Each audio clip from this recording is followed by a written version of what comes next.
Counting down the minutes to the first pitch of today's game. Yes! Who's in the starting lineup? Come on, son. You got to get out there and take the mound. It's game time. What does the skipper have to say? It's an attitude. You got to be willing to defend. You got to be willing to base run, or you can't play here. It's the Leadoff Show with Tommy Wortz on the Wisconsin Sports Radio Network.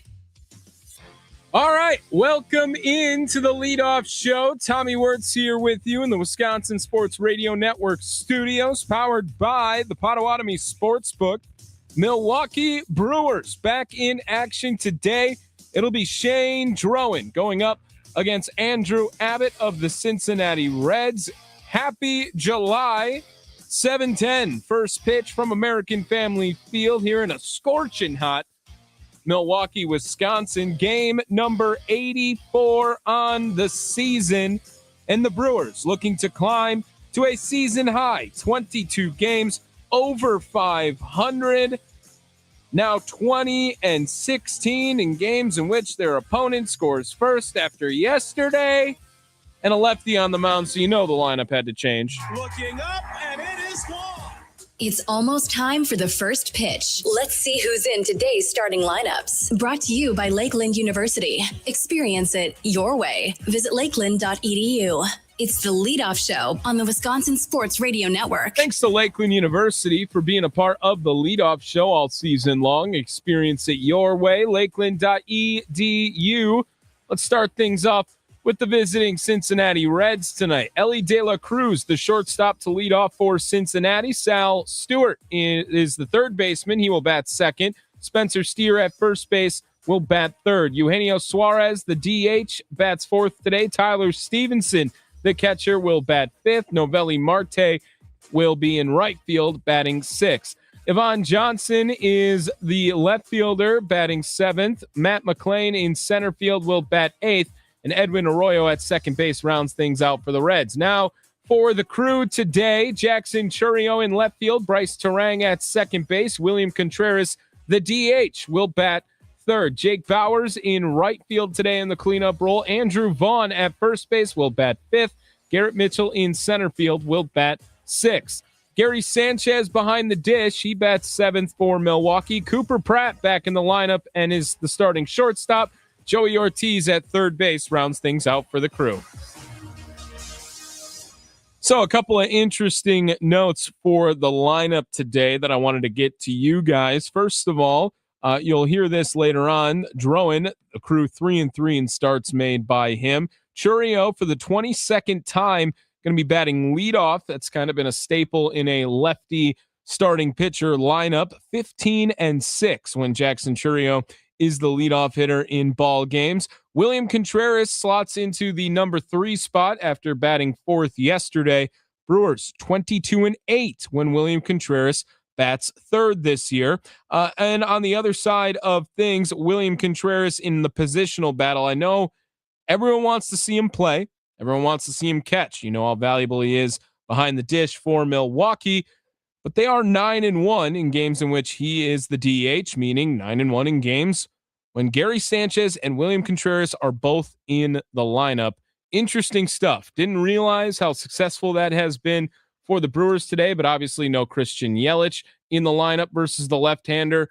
No Sal Frelick, who has been on fire as of late. He's got a 6-game hitting streak going in which he is hitting 500 in that time.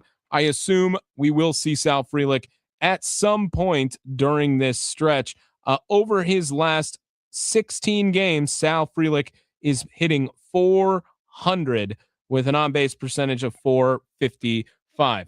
He had a big game yesterday. If you guys missed that, game number 2 of a 4-game series against the Cincinnati Reds. We'll go over it in case you did. Did you miss the last game? Did you miss what was said after the last game? It's time to rewind. It's the Leadoff Show on the Wisconsin Sports Radio Network.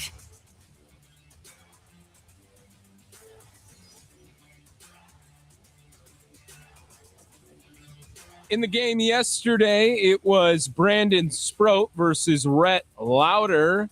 Brewers offense got after Lauder in this one.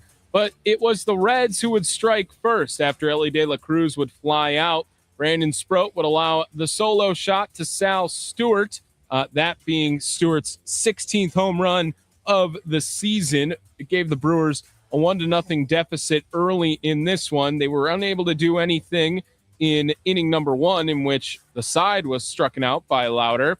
Inning number 2, a different story. William Contreras would ground out to third. Jake Bauers would reach on a single, then a pass ball would allow him to get to second base. Garrett Mitchell coming up with a runner in scoring position for the Crew. Yes. Liner into right and a base hit. Bauers sent around third. Here comes a throw home all the way through. Bauers in there. Oh, what a slide by Jake. Wow. Highlights courtesy of Brewers TV. All knotted up at 1 now for Milwaukee. Jump ahead to the 4th inning. This is when a barrage started to happen for Milwaukee. Contreras led things off with a single. Bauers, a single immediately after. Garrett Mitchell, a single. It was station to station, and the bases were loaded. Sal Frelick, we told you he was hot. Line to left. This one has eyes down. 1 run scores. The Brewers have the lead. Brewers would take the lead 2-1, and the next man up was Joey Ortiz. Keep the train moving. There's Ortiz, a high chopper into right base hit. 1 run's in. Here comes Mitchell. The throw is late. I tell you, I just got to be thinking, what is going on out here? There's not been a lot of good contact by the Brewers, but contact nonetheless. 5 singles in a row. A sacrifice bunt for David Hamilton after the 2 RBI single from Joey Ortiz. That was the first out of the inning. Christian Yelich would draw a walk. Jackson Churio would pile it on. Churio trying to come up big. Line right, base hit to left. 1 run scores. They hold Ortiz. That was a missile to left by Churio. Now it is 5-1. The Brewers, a big inning of 4 in the 4th inning. In the bottom part of the 5th, after a 1-2-3 inning from Brandon Sproat, in which he was through 95 pitches in that time, Jake Bauers would lead things off with a bang in the bottom half. To make his major league debut for the Brewers this season, he was drafted. Jeff? Oh, how about this shot from Bauers, number 15.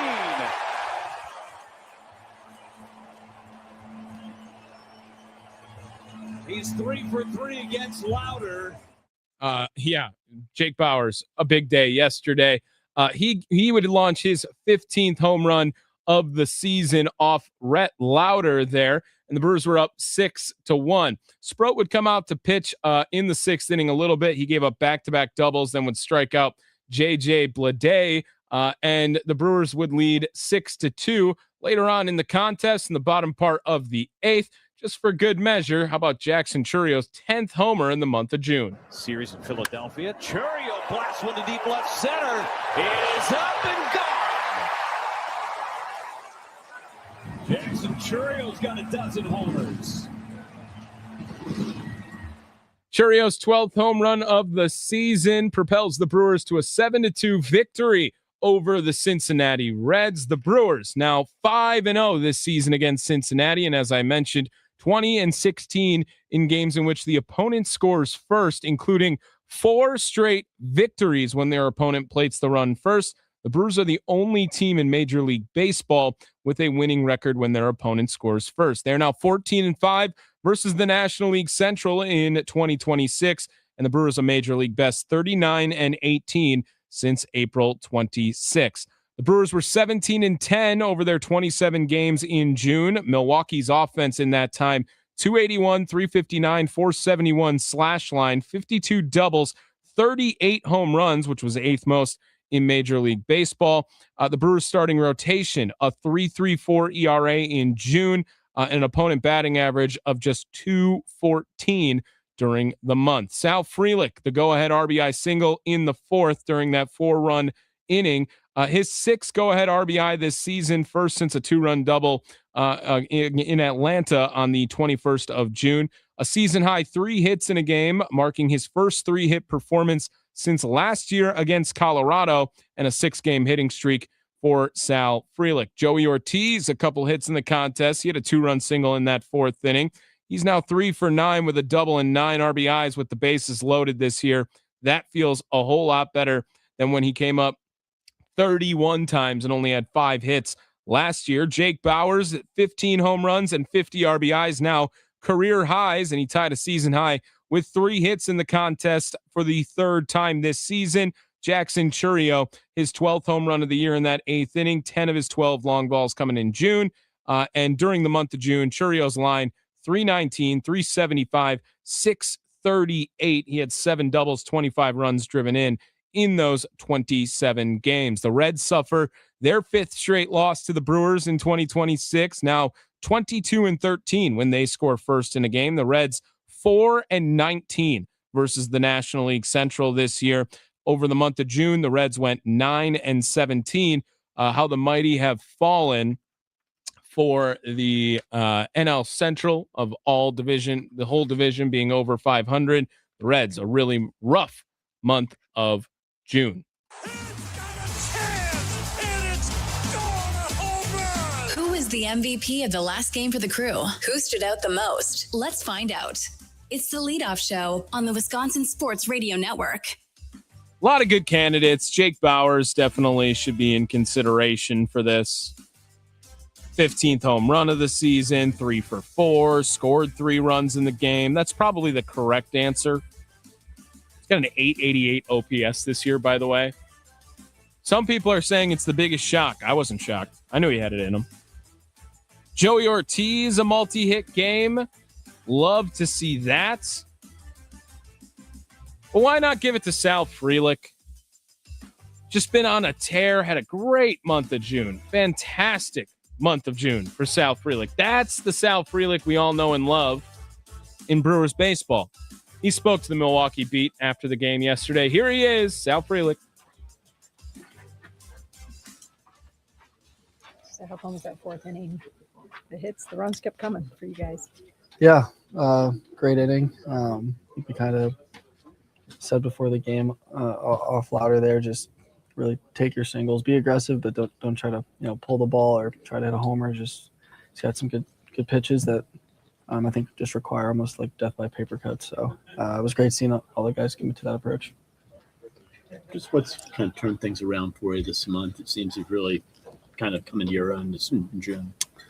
Yeah, I think just trusting the routine and stuff. I think having a couple maybe cheap hits fall as well can kind of boost the confidence a little and whatnot. So yeah, just competing every night and putting a few good games together can kind of get you on a roll sometimes. You've had a dozen doubles so far this season. Another tonight. Last night, I'm watching it like 1 or 2 steps past first, and I didn't know if you're going to make it. You almost manufactured that one with the speed and where you got your hand in there. Are you on a mission to get to second with these hits? Yeah, I mean, not necessarily second, but just apply as much pressure to outfielders as possible. I play the outfield, so I know what it feels like when balls are hit, not necessarily for sure doubles, and you gotta cut it off and be perfect with the throw, and it's harder than you think. So anytime I see outfielder moving left or right, it's pretty much I'm going to second until I think I'm out, and I'll turn around. So yeah. Going into July 1st, how do you feel about this team and where you guys are at right now? Yeah, great. I think it's been a good past 2 days for us. I think maybe the past week, the offense wasn't clicking like we usually do. I think it's a big testament to us too, though, that when it wasn't clicking, we were able to figure out how to win games, which I think is just as important because you're not always going to be clicking. But it was just good to kind of get back to our roots. Had a little meeting and just discussed what makes us great. And it was great to go out the last 2 days and kind of put that out there. So can you tell us about that meeting? Because sometimes when there's a meeting and there's a couple good games, we all ascribe it to the meeting. But what did you take away from that? Yeah, I mean, it was just like a meeting you'd have in like spring training, right? Like the season's so long, you play every day that I think sometimes not that it gets lost, but you might develop habits, or you have one bad game and the next game everyone's trying to be the hero. Then no one gets the big hit. Then the next game, it keeps multiplying, almost like a snowball effect. So just talked about, our culture as an offense, what we do in this organization, apply pressure, bunt, hit backside ground balls, like stuff like that. I think sometimes just voicing it can go a long way because everybody knows that that's what it is, whether we talk about it or not. But sometimes just getting the guys together and talking about it out loud can help. So, yeah. So, how about the way your starting pitchers have kept you in virtually every game here as of late, and just the consistency that they're playing? Yeah, it's great. That's why I said, like, even when our offense isn't going, like, we find ways to win games, and that's completely on the pitchers. The starters have just been unbelievable. Can pick out of a hat someone. They're going to go out and give us a quality start. That's what it feels like right now. And then it's the same with the bullpen. Those guys come out and eat innings. You pick anybody and put them in a leverage spot. And that's just a good feeling as an offense because sometimes when you are struggling, like we got to put 1 or 2 across here. It doesn't feel like you got to score 5, 6 every single game. So it's awesome to have stuff like that. When you've got 18 games and 17 days to get to the break, what do players have to do to make sure that their focus is the right every day? Yeah, I mean, obviously it's a lot. No off day, but it's not too far off. Maybe 9 games off day than another 9 games, right? Just play every day, especially this late in the year. It does come, redundant a little bit, and you understand your routine and stuff like that. I think being on the road for the last 3 weeks, a 5-game and 4-day in St. Louis can be tough sometimes on the body, maybe the mentals. But I'll tell you, when you're in a clubhouse like this and you're playing winning baseball, like there's really not a dull moment. It flies. We just have a blast playing. So, yeah.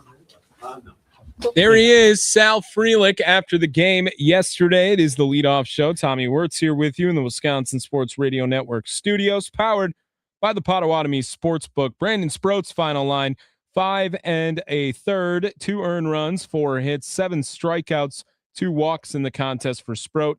He now improves to 3-4 with the victory yesterday. In the month of June for Brandon Sproat, treated him very well. 2-0 for the Crew, a 3.46 ERA, 26 innings of work, 28 strikeouts. Opponents hit 198 off Brandon Sproat. For some context, it was 429 in that one start in March. However, 262 in April, 235 in May, now 198 in June. The whip went from 139 in April, 143 in May to .96. A hell of a month for Brandon Sproat. And he spoke to the Milwaukee Beat after the performance yesterday. Here he is. Brandon, how'd you kind of settle back in after that long first inning and the pitch count over 30 pitches there? Just keep doing what I was doing in the first. Just keep attacking the strike zone. But the first one was tough. I mean, just a ton of foul balls. And then, the great AB by, Suarez. I don't know how many pitches that was. Felt like it was 30. But no, just continue what I was doing in the first. I mean, I thought there was nothing wrong with it. But yeah, so. The foul balls, I think it was like over 25 or something for you in that. Well, but yeah, I mean, it was a career high for you. How much pressure did that put on you to keep making pitches?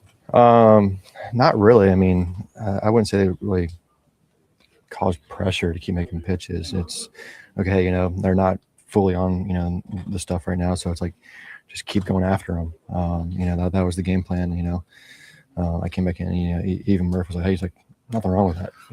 You did your job, you can't control, foul balls. So yeah, I mean, my game plan is like, it's just go back out there, keep attacking, keep competing. It's hard to control, short innings. But yeah, no, luckily I was able to, get into the 6th. So. Didn't you get the run support, especially that? Yeah, no, that was awesome. I mean, that's our offense for you. They just they battle and battle and battle. Good AB after good AB, and just produce runs. I mean, it's fun to pitch when I've got that offense and that defense behind me. So I'm sure you've had maybe some innings like that in your career where it's singles and well-placed singles and bloops, and just what does that do to a pitcher as it's ongoing? It's tough, because it's like, I'm making the pitches, but, it's just not going my way right now, Louder's, he's a great pitcher, great dude. You know, stuff like that, it's part of baseball. It's so out of your control that, it's hard at the same time. But I mean, stuff like that, you just got to keep making pitches. But yeah, I mean, you can't really control the blue pits, the singles that just dribble through. But we'll take it. So. What did you feel was working for you when you got on a roll there in the middle innings? Just staying within my posture on the mound. Not flying open. We had a talk with Hookie. I think it might have been after the second. Said, hey, you're flying open a little bit, getting a little quick. So I was able to hone that in during my warm-up pitches. But really, the changeup was good later on. And then I think for me, the pitch that stood out towards the end was the sweeper to lefties. I don't think I've thrown a single sweeper all year to lefties. But to get Blade, at the end there with the backdoor sweeper, that was big. But yeah. So. You had 5 of 7 strikeouts on the breaking stuff. Just do you feel like that helped you kind of put guys away as the game went along? Yeah, I mean, the breaking pitches, especially the curveball lefties is kind of my put away pitch to them. And then to righties, it's either forcing them up and away or the sweeper off. So yeah, I mean, secondary stuff is usually the put away stuff. So. There is Brandon Sproat after the performance yesterday. The Milwaukee Brewers now on the season sit at 52-31. That is 5.5 games up on the Chicago Cubs in the National League Central, as well as the second best record in Major League Baseball. All right, coming up on the other side, get you an eye on the enemy report as we take a look at the pitching matchup today between Milwaukee Brewers pitcher Shane Drowan and Andrew Abbott for the Cincinnati Reds. Still to come, as at the top of the hour today, we will hear from the manager, Pat Murphy, before today's game against Cincinnati. It's on ESPN. Just warning everyone, you got to drop everything because you have 40 minutes to get somewhere. ESPN is where the game is today. And on top of that, we'll get you guys a parlay for the people, which finally hit again yesterday. We needed that one. It felt free. Hopefully I got a good one again for you today. Catching up around the minor leagues, all of that and more coming up on the leadoff show in the Wisconsin Sports Radio Network studios, powered by the Potawatomi Sportsbook.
Looking up, and it is gone.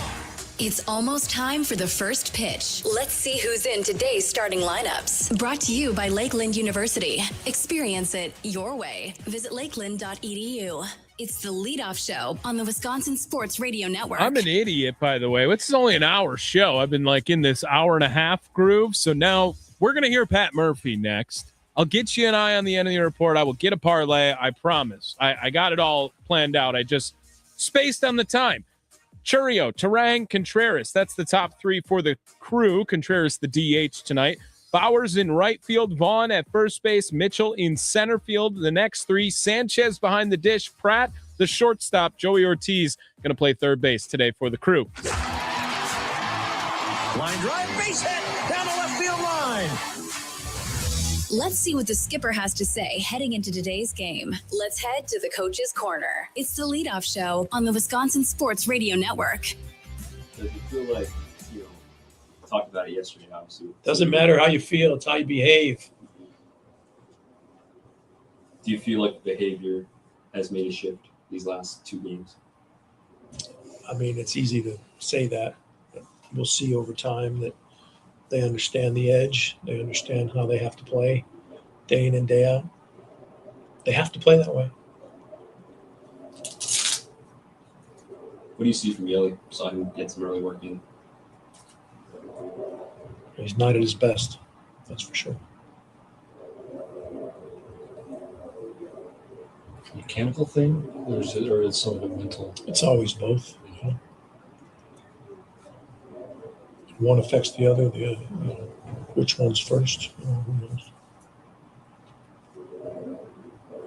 Is there anything in particular you're seeing, like certain matchups, certain area? No. I mean, we all know what's happening. Every player goes through different times. Different spells of this, but he's been a pretty good player. He's been a real key for the last 2 years for sure. The monster year he had last year. And I think it still can happen.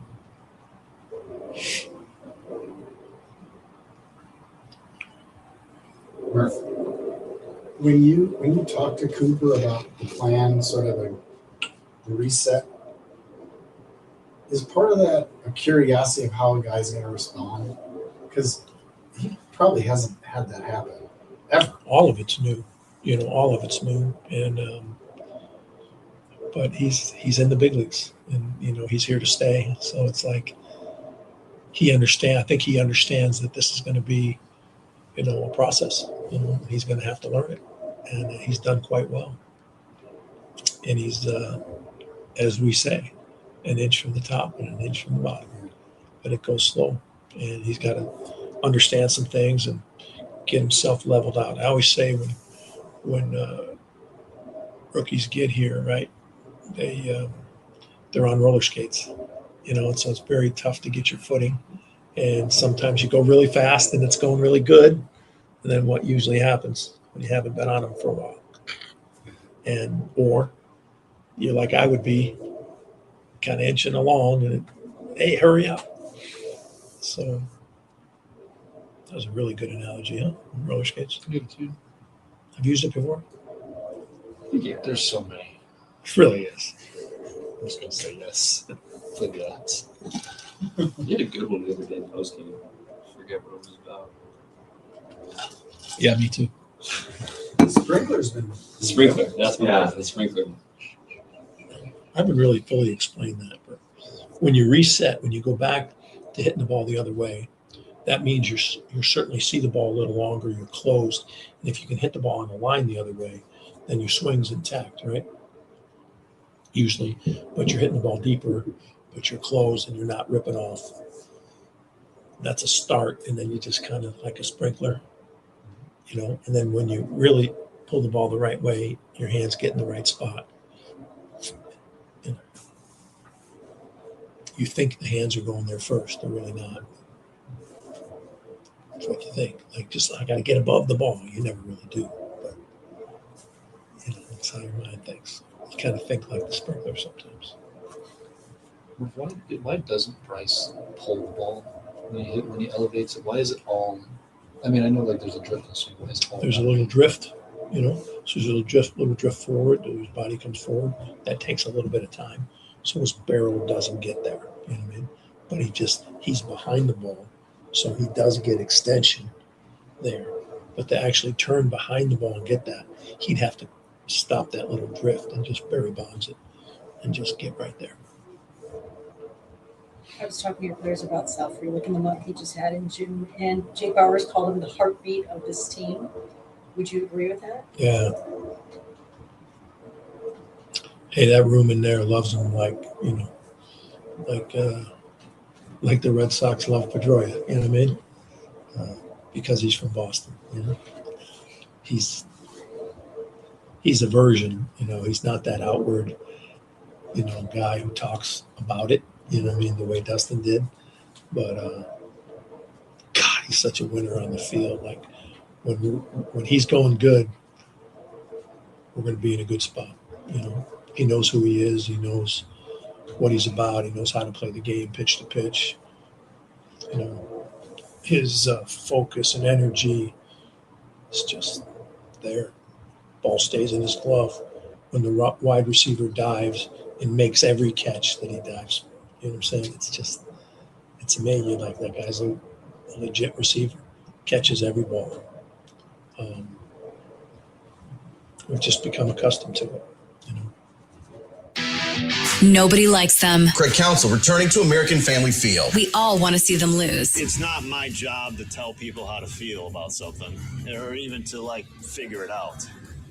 Let people feel how they want to feel, and I'm good with that, and I think it doesn't have to be all positive. It's time to eye up the enemy for today's game. It's the Leadoff Show on the Wisconsin Sports Radio Network. Eye on the enemy, taking a look at the pitching matchup today. A little bit of a shorter Murph, as I said.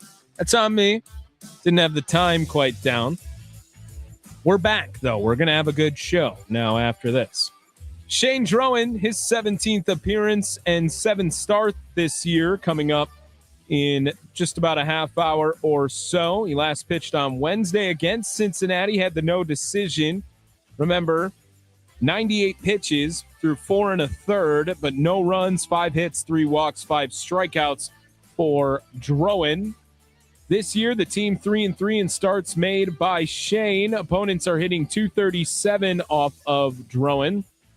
In the lineup today for the Cincinnati Reds, De La Cruz was 1 for 3, 1 for 2 for Sal Stewart. Spencer Steer had a hit and 2 ABs. Eugenio Suarez 1 for 1. Stevenson 0 for 1, 0 for 2 from Marte. Johnson making his major league debut start. He pinch hit in the 9th to get his official debut underway. Matt McClain 0 for 2, and Edwin Arroyo will face the lefty Drowan for the first time as well. Andrew Abbott on the other side for the Cincinnati Reds today, 5-4, a 3.90 ERA, 70 strikeouts this year, and a WHIP of 1.41. Last go around, Andrew Abbott went 5 1/3, had 3 earned runs in a victory over the Pittsburgh Pirates. They've won 2 starts in a row made by Abbott in the month of June. He had a 3.62 ERA. It was 11 earned runs in 27 1/3. He had 28 strikeouts in that time. In the Brewers lineup against Abbott, the Brewers have a little bit of experience for sure. Churio, 3 for 7 with 2 homers, 3 for 8 for Bryce Terang. Contreras, 5 for 17, the most ABs against Abbott. That's good for a 294 average. Andrew Vaughn is 1 for 10, 1 for 7 for Gary Sanchez, and 2 for 10 for Joey Ortiz. He has 1 career homer off Andrew Abbott. All right, coming up on the other side of this then, we're going to get you guys a parlay for the people with all that information we just heard in regards to the pitching matchup today. We're going to go through the minor leagues. We're going to give you keys to the game. It's how we're going to conclude things here on the Leadoff Show. Tommy Wortz here with you, getting you ready for Brewers Reds Game 3.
Looking up, and it is gone. It's almost time for the first pitch. Let's see who's in today's starting lineups. Brought to you by Lakeland University. Experience it your way. Visit lakeland.edu. It's the leadoff show on the Wisconsin Sports Radio Network. Welcome back to the leadoff show. Tommy Wortz here with you in the Wisconsin Sports Radio Network studios, powered by the Potawatomi Sportsbook. Going to get you a parlay for the people coming up right after I read the Brewers lineup in case you missed it one last time before we get you towards game number 3. Churio in left field, Terang at second base, Contreras the DH. That's the top 3 for Milwaukee. Bowers in right field, Vaughn at first base, Mitchell in center field, round out 4 through 6. Sanchez behind the dish, Pratt returning to the shortstop position tonight, and Joey Ortiz at third base rounds things out for the crew. Let's get the latest on today's odds for the game. What's the best way to go? Let's check in with our expert from the Potawatomi Sportsbook to find out. It's the leadoff show on the Wisconsin Sports Radio Network. Betting odds courtesy of the Potawatomi Sportsbook, getting you the latest odds on Brewers Reds. Minus 165 for Milwaukee today. Minus 1.5 will get you plus 128. And the over-under set at 9. Brewers just don't lose to the Reds, hey? 50-19 in the last 69 meetings. How do I go against that? Give me the Brewers with the spread, minus 1.5. And I'm going to go look at these just to make sure. Cooper Pratt got the day off yesterday. Gets to come back, recombobulate. I'm going to bet him to get a hit. And I think that's all I'm going to do. Do I get Churio in there? No. Terang in there. Let's do it. Middle of the infield, each get a hit today. It is Brewers minus 1.5. Cooper Pratt and Bryce Terang to each record a hit today. That'll pay plus 325 courtesy of the Potawatomi Sportsbook. So $5 wins you $16.25 over at Potawatomi. The Potawatomi Sportsbook, I've done my job. I'm trying. They're adding shuttles here, people, because of the popular demand they have had. How do you get on the Potawatomi Sportsbook shuttle? It is a $5 same-day wager, minimum. You place that $5 bet. You go ahead up to the ticket counter, get a wristband. Make sure you guys show them over there the ticket that you just purchased here or wagering on. They'll give you a wristband. They'll take you up Canal Street to American Family Field. Hour and 15 minutes before first pitch is when they start running, and they start bringing you back in the 7th up until an hour after the last pitch. The Potawatomi Sportsbook 2,000 square foot video board. Don't just have to wager on baseball. Of course, U.S. men's national team playing today against Bosnia. They have WNBA, golf, tennis action on right now for popular bets today, plus UFC, basketball. They have table tennis if you want to make a wager on that as well. Potawatomi Sportsbook, the place to be to watch live sports in the Midwest. I'm not even going to just say Wisconsin. It's Vegas style. You got to go to Vegas to see something, anything like what you got over at the Potawatomi Sportsbook. Make a weekend out of it. Stay at the hotel maybe if you're from further away, want to come watch a Brewers game. It's not going to get rained out. They put a roof on it, remember. And the Potawatomi Sportsbook is here to help you get you to American Family Field. One more time, parlay for the people today. Terang and Pratt to each record a hit. Brewers minus 1.5 on the run line. Pays plus 325 courtesy of the Potawatomi Sportsbook. The key to building a winner in baseball is a strong minor league system. Who are the names we should know? How did they play in their last game? It's time for Building a Winner. It's the leadoff show powered by the Potawatomi Sportsbook on the Wisconsin Sports Radio Network. Yes, time for another Building a Winner feature right here on the leadoff show. Taking a look around the minor leagues, some news for you. And for the 25th time, the Biloxi Shuckers got rained out. 25th. I'm not kidding. It is delayed. Glad they did that because Andrew Fisher had 2 homers in the game up until that point. He just won't stop mashing baseballs. But the 25th time this year, yes, that they have had some sort of rain delay. Let's go quick, rapid fire. Nashville Sound. Nashville yesterday, an 8-4 victory. Jefferson Caro, a homer. Luis Lara had a triple, was 2 for 5 in the game. Jet Williams picked up a hit, had 2 runs driven in. And Brock Wilken, a double, a homer, 3 RBI in the performance. No game in Biloxi, of course. They're going to have a doubleheader today. So let's head to Wisconsin. Wisconsin Timber Rattlers. The Timber Rattlers, they picked up a win 5-4 over Peoria. Braylon Payne sending a long ball in that contest, a 2-run shot. Eric Batanti 2 for 3 as well. And Ethan Dortchy is going to get the start today in game number 2 of that series. The Wilson Warbirds, a walk-off for Jaden Fielder. He had a walk-off single to win 3-2 in 11 innings yesterday. Hendel Fry Encarnacion 1 for 3 in the contest as well. Arizona Complex League fall 8-4 to the Complex League Padres, and the DSL blue team lost to DSL Tampa Bay. Gold team had the day off. Jesus Madej and Luis Pena have been selected to the National League roster for the 2026 All-Star Futures game, played July 12th at Citizens Bank Park in Philadelphia. The selection marks the second for Madej and the first for Pena. Madej, of course, the number 1 prospect in Major League Baseball. Madej is the 4th player in franchise history to be selected to the Futures game twice. Alcides Escobar, Brett Lowry, oh, you remember that guy, and Jackson Churio during that time to get 2 appearances in the Futures game.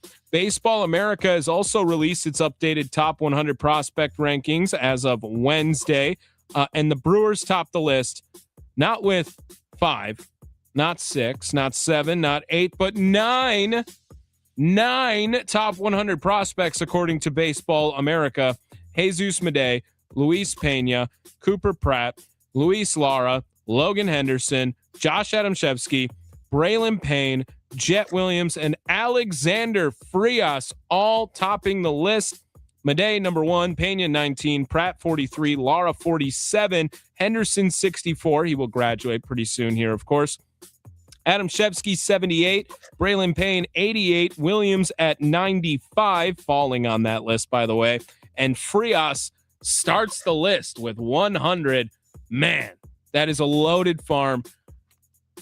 I just want to see all of them play. I know they're not going to all work out. I get that. But I love all of these guys on this list. Frias, dude, making the top 100 over in Wilson now. Yeah, that's legit. How does the Crew win today's game? Who needs to step up? Let's find out with the keys to the game. It's the Leadoff Show on the Wisconsin Sports Radio Network. Keys to the game, how we always close things out here on the Leadoff Show. I am going to point to